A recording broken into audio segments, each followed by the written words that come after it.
diving into a story about grief, about betrayal, and, well, a revenge plot that's so brilliant because the weapon of choice, it isn't a gun, it's a mind. So it all kicks off with this number, 170. What's that? Oh, just the IQ of our main guy. Yeah, a legitimate genius who's about to be pushed way, way past his breaking point. So, this genius, his name is Charlie Heller. And look, his mind was always his greatest asset, professionally. But after something absolutely unthinkable happens, that same mind, it becomes his only weapon. See, Charlie wasn't some kind of James Bond type field agent. Not at all. He worked for the CIA as a cryptographer. His world was quiet, full of secrets and codes. And in his spare time, he was building this old airplane for his wife, Sora. That was his life. And then that quiet life just gets blown to pieces. Sarah's on a business trip and she's killed in a terrorist attack. Just like that, his entire world is gone, absolutely destroyed. So even though he's completely wrecked by grief, Charlie's brain doesn't just switch off. He uses those incredible analytical skills to dig into what happened. He gets a tip from an anonymous source, finds this secret file, and it points to a conspiracy inside his own agency. He takes it all to his bosses, and their reaction? Well, it tells him everything he needs to know.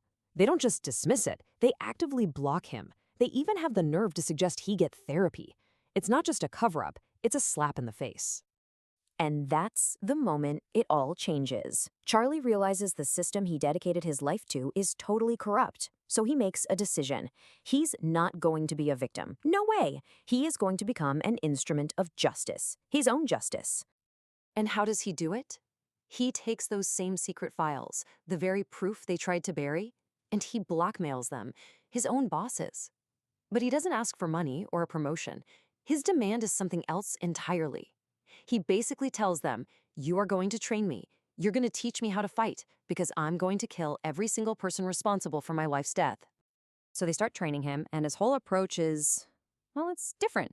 It becomes pretty clear pretty fast that he's completely useless with a gun. I mean, he's actually scared to even shoot one. But that genius mind of his, it finds other outlets. He becomes a master at building bombs, hacking into any system you can think of, and waging psychological warfare. He's a whole different kind of weapon. But come on, you knew his bosses weren't going to let him get away with this, right? They never planned on letting him succeed. The second they think they found his only copy of the evidence, bam, they order his own trainer to take him out.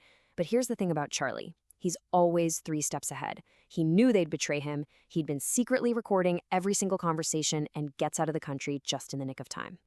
So now, he's a fugitive. The very agency he worked for is hunting him. He's completely, totally on his own. And this is where his real mission begins. A methodical, patient hunt to dismantle the entire terrorist cell that murdered Sarah, one by one, all across Europe. And the way he does it is just incredible. Each takedown is like a complex puzzle that he solves with pure, cold intellect. In Paris, he doesn't use a gun. He uses a target's severe allergies to cause a fatal traffic accident. Then in Madrid, he hacks a hotel's rooftop glass swimming pool, shatters the bottom, and just drops tons of water on the guy below.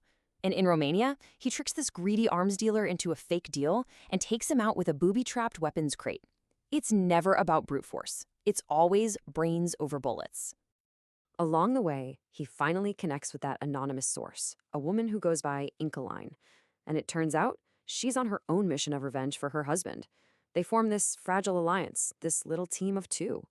But it doesn't last. The CIA finds them, and in the middle of a frantic chase, Inkeline is killed. And just like that, Charlie is all alone again. Okay, so he's taken out all the smaller players, the pawns on the chessboard. And that's when he finally gets the name of the mastermind, the king.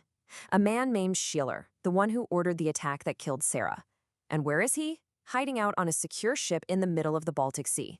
So Charlie puts his final, most brilliant plan into motion. This is the checkmate.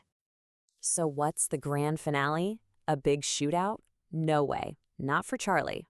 His master stroke is a single line of code. He actually lets himself get captured.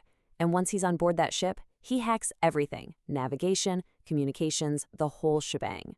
He doesn't need to pull a trigger on his wife's killer. Why would he? He can just steer the entire ship right into the arms of the Finnish Navy. And it works. It works perfectly. The Finnish Navy intercepts the ship exactly where and when he planned. The entire terrorist cell, including Sheelar, is captured. And Charlie didn't have to fire a single bullet. He beat them with pure logic. And get this, at the exact same time, everything back home finally falls into place.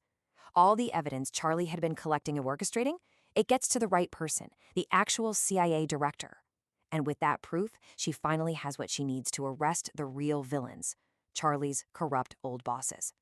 So he did it. He avenged Sarah, he exposed all the corruption, and Charlie, well, he finally finds some kind of peace. His personal war is finally over. The last we see of him, he's finishing that old airplane, the one he was building for her, and he flies it to her grave. It's just an incredible story of one man's intellect against a corrupt institution. And it really leaves you with a final, heavy question to think about, right? When the very systems that are supposed to protect us are the ones that fail, what is the real price of justice?